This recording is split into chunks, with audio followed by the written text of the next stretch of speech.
Hey guys, welcome back to the another video. और last time जब मैंने अपनी वीडियो डाली थी और मेरी बहुत सारे वीडियोस पे आप लोगों ने कमेंट किया था, आप जानना चाहते थे कि मैंने बीपीएससी के एग्जाम को अटेम्प्ट करते टाइम क्या स्ट्रैटेजी फॉलो की थी। उसी स्ट्रैटेजी को आज मैं आप लोगों के साथ शेयर करना चाहती हूँ। ये मेरी स्ट्रैटेजी थी, आप अपनी प्रेफरेंस के हिसाब से उसे मॉडिफाई कर सकते हैं और मैं इस स्ट्रैटेजी को 4 स्टेप में शेयर करूंगी ताकि थोड़ी सिंप्लीफाई हो जाए और ज्यादा से ज्यादा लोगों को हेल्प कर पाए। लेकिन अगर मेरी इस वीडियो से एक भी इंसान को हेल्प मिलती है, that would be more than enough for me. तो चलिए शुरू करते हैं स्टेप नंबर 1 से। जब भी आप किसी भी एग्जाम की तैयारी करते हैं, फर्स्ट स्टेप कभी भी आपको लेना चाहिए, चाहे वो यूपीएससी हो, एसएससी हो, बीपीएससी हो, यूपीपीसीएस हो, कोई भी एग्जाम हो। अगर आप किसी भी एग्जाम की तैयारी शुरू करना चाहते हैं तो सबसे पहले आपको उस एग्जाम को समझना होगा। उस एग्जाम में क्या पूछा जाता है, किस टॉपिक से पूछा जाता है, उसके लिए आपको जरूरत पड़ेगी सिलेबस की। तो सबसे पहले आप जाएंगे बीपीएससी की जो ऑफिशियल वेबसाइट है वहां पे, या फिर कोचिंग में भी बहुत सारी आपको कोचिंग वाले भी आजकल बहुत सिंप्लीफाई करके सिलेबस प्रोवाइड करा देते हैं। तो आपको निकालने है एक सिलेबस की कॉपी। यहाँ पर आपका स्टेप नंबर 1 कंप्लीट हो जाता है। अब हम चलेंगे स्टेप नंबर 2 पे।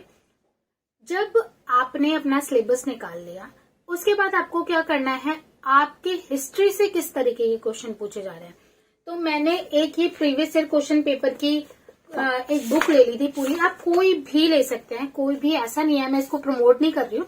आप कोई भी अपने लिए प्रीवियस ईयर क्वेश्चन पेपर की एक पूरी बुक ऐसे लेके आ जाएंगे जिसमें प्रीलिम्स के सारे क्वेश्चन दिए हुए हैं, मोस्ट ऑफ द कि 10 ईयर्स के एटलीस्ट आपके पास हो, ताकि आपको समझ आए कि एग्जाम में किस तरीके के क्वेश्चन पूछे जा रहे हैं। लेट्स से कि आप हिस्ट्री पढ़ रहे हैं, आपने हिस्ट्री पढ़ाया हुआ है, आप प्रीवियस ईयर क्वेश्चन में जाकर चेक कर सकते हैं कितना फैक्चुअल पूछ रहे हैं, कितना डीप पूछ रहे हैं, एंशिएंट, मिडाइवल, मॉडर्न, किसमें से ज्यादा क्वेश्चन पूछे जा रहे हैं, आपको कहाँ पर अपनी एनर्जी ज्यादा इन्वेस्ट करनी है। ऐसा होता है, किसी भी एग्जाम का एक पैटर्न होता है किसी भी एग्जाम में कि इतने क्वेश्चन इस सब्जेक्ट से पूछे जाएंगे, इस सब्जेक्ट से इतने क्वेश्चन पूछे जाएंगे। तो उसके लिए आपको क्या करना होगा, प्रीवियस ईयर क्वेश्चन पेपर्स को एनालाइज करना होगा। जैसे कि मैंने अपने थंबनेल में और टाइटल में भी डाला था कि मैं आपको 4 प्रायोरिटीज एरिया बताऊंगी जो मैंने फॉलो किए थे और जिसने मुझे थोड़ा हेल्प भी किया एग्जाम में अच्छे मार्क्स गेट करने में। तो वो प्रायोरिटीज एरिया क्या थे, जो सिर्फ 4 थे। तो मैंने जब प्रीवियस ईयर क्वेश्चन पेपर को एनालाइज किया, मैंने सिर्फ 3 साल के पेपर्स को एनालाइज करके, मतलब आपके लिए 3 साल के लिए लेके आई हूँ, उससे मैंने ज्यादा पेपर्स को एनालाइज किया था, बट ताकि मैं थोड़ा सिंप्लीफाई कर पाऊं इसलिए मैंने ज्यादा डीपली जाकर नहीं देखा। मेरी प्रायोरिटी एरियाज थे हिस्ट्री, साइंस, बिहार स्पेशल और करंट अफेयर्स। जब मैंने इन एनालाइज किया पेपर्स को, तो मुझे पता चला कि हिस्ट्री से ऑन एन एवरेज 25 क्वेश्चन पूछे जा रहे हैं। साइंस से मैंने 3 साल के एनालाइज किए थे, तो अप्रोक्सीमेट 20 से 30 क्वेश्चन साइंस के पूछे जा रहे हैं। बिहार स्पेशल से 30 से लेकर 40 के बीच में क्वेश्चन पूछे जाते हैं। करंट अफेयर्स का 20 से 30, 40 इतना चला जाता है। जैसे कि अभी जो लेटेस्ट 66 हुआ था उसमें 37 आपके क्वेश्चन पूछे गए थे। 67 का मैं एनालिसिस नहीं लेके आई। तो मैंने नोटिस किया कि ये जो 4 सब्जेक्ट हैं उसके अंदर आपके 100 से भी ज्यादा क्वेश्चंस कवर हो जाते हैं सिर्फ 4 सब्जेक्ट से। आपके 66 में 120 क्वेश्चन पूरे हो गए थे। अगर आप 4 सब्जेक्ट अच्छे से करके जा रहे हो, आप कोई गलती नहीं कर रहे हो, माइनर से भी गलती नहीं कर रहे हो, आप सिर्फ 4 सब्जेक्ट से एग्जाम को पास कर सकते हो। 111 क्वेश्चन थे 65th में, और इसके लिए आपको मैं 10 क्वेश्चन और बताऊंगी कहां से आप उसे कवर कर सकते हैं। और 64th में इन्हीं 4 सब्जेक्ट से 103 क्वेश्चन थे। तो ये 4 सब्जेक्ट मैंने एनालाइज किया, जिसमें था हिस्ट्री, साइंस, बिहार स्पेशल और करंट अफेयर्स। अब मैं बात करूंगी स्टेप नंबर 3 की। Previous year question paper step 2 हो गया एंड स्टेप नंबर 3 की बात करूंगी, विच इज रिसोर्सेज। मैंने क्या रिसोर्सेज इसके लिए फॉलो किए थे। जब मैं हिस्ट्री की बात करती हूँ तो मैं हिस्ट्री के लिए पूरा का पूरा मैंने रिलाई किया था घटना चक्र के ऊपर। घटना चक्र की एक मोटी वाली बुक आती है जिसमें कि जितने भी स्टेट्स में उस टॉपिक से रिलेटेड PYQs होते हैं वो उसमें ऐड होते हैं, उसी के बेसिस पे एक चैप्टर बना होता है। हिस्ट्री के लिए एंशिएंट, मिडाइवल और मॉडर्न हिस्ट्री पूछा जाता है, वो मैंने सारा का सारा घटना चक्र से किया था। दूसरा पोर्शन है साइंस।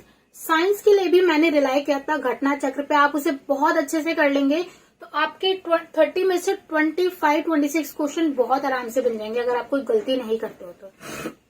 बिहार स्पेशल की बात करूं, बिहार स्पेशल के लिए मैंने 2 रिसोर्सेज फॉलो किए थे।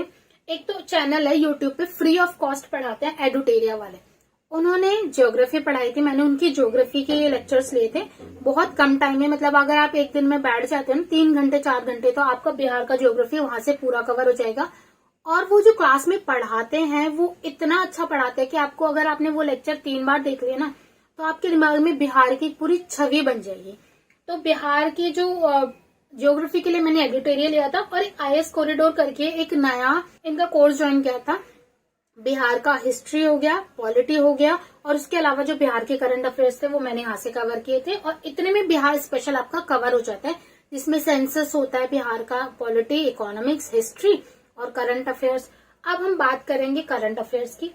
करंट अफेयर्स जो मैंने किए थे, तो करंट अफेयर्स का क्योंकि वेटेज बहुत ज्यादा है, लेकिन मेरे साथ एक ये प्रॉब्लम है, मुझे नहीं पता आप लोगों को ये ना होते हो, बट मेरे साथ ये प्रॉब्लम है कि मैं बहुत जल्दी जल्दी यार भूल जाती हूँ, मतलब रिकॉल नहीं कर पाती हूँ। तो मेरे लिए मुझे एक ऐसा रिसोर्सेज चाहिए था जिससे कि मैं उसे कहीं भी, मतलब मैंने अगर मल्टीपल टाइम वो चीज पढ़ ली या देख ली तो मैं उसको रिकॉल कर पाऊँ। तो मैंने दृष्टि पीसीएस का एक चैनल है फ्री ऑफ कॉस्ट, ये पीसीएस की जो भी पीसीएस एग्जाम्स होते हैं, यूपी पीसीएस हो गया, बीपीएससी हो गया, एमपी पीसीएस हो गया, मल्टीपल एग्जाम्स, उनका स्पेसिफिक वो कराते हैं, करंट अफेयर्स कवर कराते हैं। तो मैंने दृष्टि पीसीएस के ऊपर कंप्लीटली रिलाई किया था। बहुत 1-2 महीने का ये 1 घंटा या उससे कम में ही करंट अफेयर्स कवर करा देते हैं। मतलब आप अगर 2 महीने का करंट अफेयर 1 घंटे में कर रहे हो तो बहुत ही अच्छा आउटपुट मिल रहा है आपको, बहुत कम टाइम इन्वेस्ट करके। और अगर आपने वो वीडियो मल्टीपल टाइम देख ली तो मतलब आप फिर भूलने वाले नहीं हो। मेरे साथ तो यही हुआ था कि करंट अफेयर्स का मैं करंट अफेयर्स के जब शुरू में मॉक लगाती थी तो मैं बहुत गलतियां करती थी, लेकिन लास्ट में आते आते मैंने बिल्कुल गलतियां खत्म करती थी, मतलब कोई गलती नहीं होती थी, अच्छे से रिकॉल कर पाती थी। तो मैंने 4 रिसोर्सेज आपको बता दिया। हिस्ट्री के लिए घटनाचक, साइंस के लिए भी घटनाचक, मोटी वाली बुक लेनी है, बिहार स्पेशल के लिए आप एडिटोरिया, और करंट अफेयर्स के लिए मैंने दृष्टि पीसीएस को फॉलो किया था। उसके बाद हमने जब इन 4 एरियाज को कवर कर लिया तो आपको ये 10 क्वेश्चन भी कवर करने पड़ेंगे। ये 10 क्वेश्चन है मैथ के क्वेश्चन, हर साल पूछे जाते हैं। और सबसे बड़ी बात क्या होती है इन क्वेश्चन के अंदर, अगर आपने अच्छे से कर लिया, अगर आपको कॉन्सेप्ट अच्छे से समझ में आ गया, बहुत ही बेसिक लेवल के क्वेश्चन होते हैं, अगर आपको कॉन्सेप्ट अच्छे से समझ आ गया तो आप यहाँ पर 10 के 10 क्वेश्चन ठीक कर सकते हो। अब आपको ये पढ़ना कहाँ से, आपको क्या करना है, एक ऐसी सॉल्व पीवाईक्यू लेके आनी है, ठीक है, आपको ऐसी सॉल्व पीवाईक्यू लेके आनी है, उसके जितने भी 10 साल के क्वेश्चन आप मैथ्स के लगा डालिए, आपका कॉन्सेप्ट वहीं क्लियर हो जाएगा। तो आपके मैंने 3rd स्टेप को, मुझे लगता है कि मैंने अच्छे से एक्सप्लेन कर दिया है। अगर आपको फिर भी लगता है कि मैंने अच्छे से एक्सप्लेन नहीं किया है तो आप कमेंट सेक्शन में पूछ सकते हैं अपनी क्वायरीज, अपने डाउट्स। अब मैंने बोला था कि मैं स्ट्रैटेजी को 4th स्टेप में बताने वाली हूँ। तो 4th जो सबसे इम्पोर्टेंट स्टेप है वो है मॉक टेस्ट। आपको वीकली टेस्ट देने हैं, अगर आप अफोर्ड कर सकते हैं तो आप खरीद लीजिए, मॉक टेस्ट सॉल्व करिए और एनालाइज करिए। आपने मॉक टेस्ट सॉल्व किया, उसके बाद आपने इसे मैच किया और आप देखिए कि किस पोर्शन में आपने बहुत ज्यादा गलती कर रहे हैं, हिस्ट्री में, साइंस में, ज्योग्राफी में, पॉलिटी में, किसी भी सब्जेक्ट में आप जिसमें कर रहे हैं उसे उठाइए और रिवाइज करिए। मैंने जब मॉक टेस्ट देने शुरू किए थे, क्योंकि मैं यूपीएससी की तैयारी कर रही हूँ, तो ये बहुत फैक्चुअल होते हैं, पीसीएस एग्जाम्स काफी फैक्चुअल होते हैं। तो जब मैं अपनी तैयारी शुरू की थी तो मेरे यार 73-74 मार्क्स आए थे, उससे ज्यादा नहीं आए थे। बट जब मैंने वो लास्ट के मॉक टेस्ट, मैंने 8 मॉक टेस्ट दिए थे और लास्ट में आते आते मेरे 110-111 नंबर आने लगे थे एनालिसिस की वजह से। तो ये थी मेरी पूरी स्ट्रैटेजी। आई होप आप लोगों को ये स्ट्रैटेजी पसंद आई होगी और आप मेरे साथ चैनल पर जुड़ सकते हैं। मेरे साथ कनेक्टेड रहने के लिए आप मेरे चैनल को सब्सक्राइब कर सकते हैं। मेरी वीडियो को लाइक करना तो बिल्कुल मत भूलें और शेयर भी कर सकते हैं अगर आप चाहते हैं कि किसी और को भी इससे हेल्प मिले तो। बाय।